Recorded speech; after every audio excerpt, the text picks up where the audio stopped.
কোনো হাদিসে বা কোরআনে আছে যে নবীজির পিতামাতা জাহান্নামে যাবে, নবীজির পিতামাতা জান্নাতে যাবে এরকম কোনো হাদিস নেই। আর আল্লাহর নবী তার মায়ের ক্ষমা চাওয়ার অনুমতি পাননি। বুখারী মুসলিমের হাদিসে এইভাবে এসেছে, আবু হুরায়রা রাদিয়াল্লাহু তাআলা আনহু বলেন, যারা রাসূলুল্লাহ সাল্লাল্লাহু আলাইহি সাল্লাম উম্মা কাবরিহি, আল্লাহর নবী তার মায়ের কবর জিয়ারত করলেন।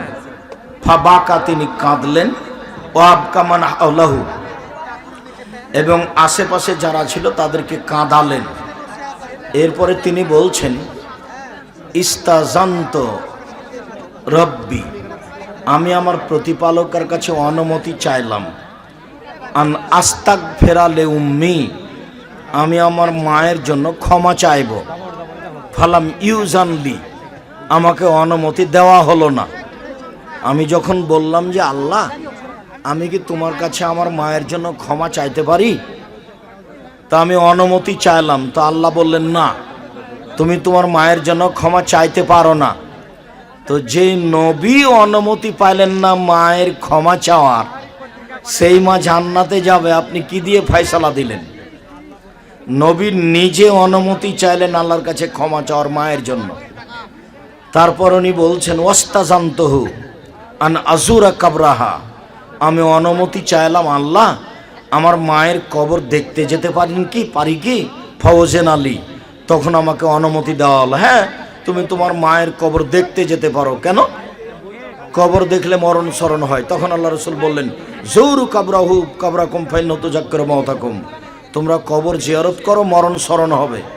আল্লাহর নবী নিজের মায়ের ক্ষমা চাওয়ার অনুমতি পেলেন না। হাদিস মুসলিম। আমি জানি তুমি কেন জিজ্ঞাসা করেছ।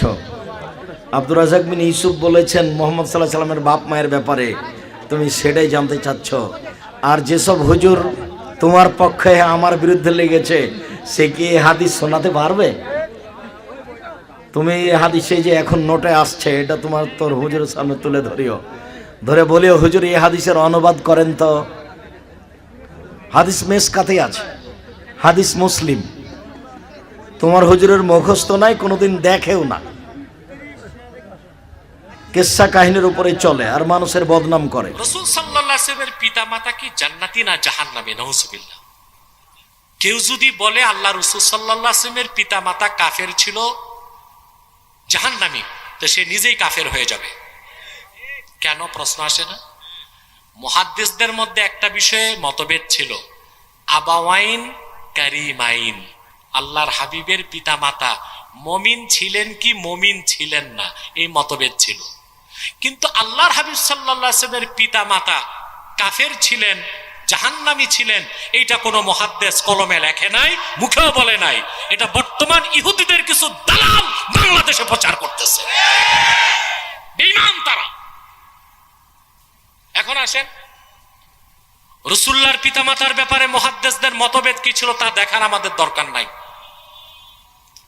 মুফতাবিহি কওল হচ্ছে, ইমাম সুয়ুতি রাসূলুল্লাহর পিতামাতা মুমিন ছিলেন, জান্নাতি, এই কথার পক্ষে 6টা রিসালা লিখছেন।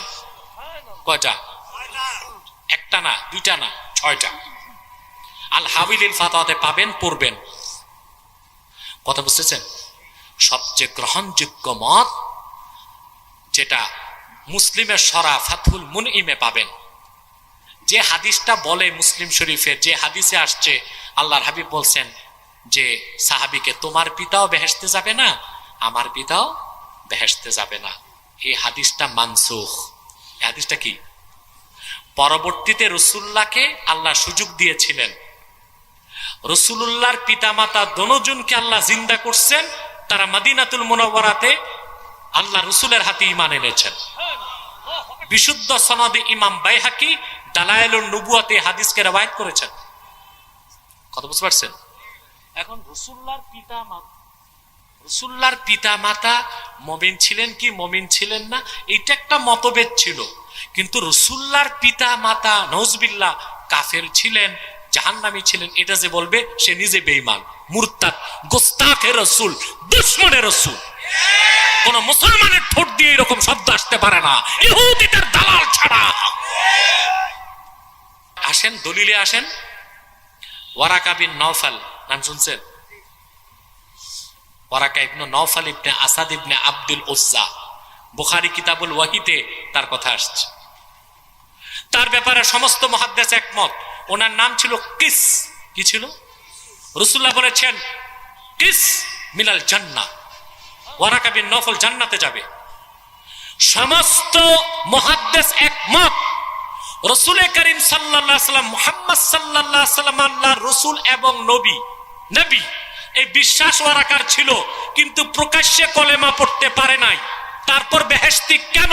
মুহাদ্দিসগণ বলেন আল্লাহর হাবিবের দ্বীনের জুহুরের আগেই তো তিনি ইন্তেকাল করছেন। তো সেই দৃষ্টিকোণ থেকে হযরত আব্দুল্লাহ, হযরত আমেনা তো রাসূলুল্লাহর কালেমা পান নাই, তারা তো এর আগেই বিদায় নিয়েছেন। তো কাফের হবার তো প্রশ্নই আসে না।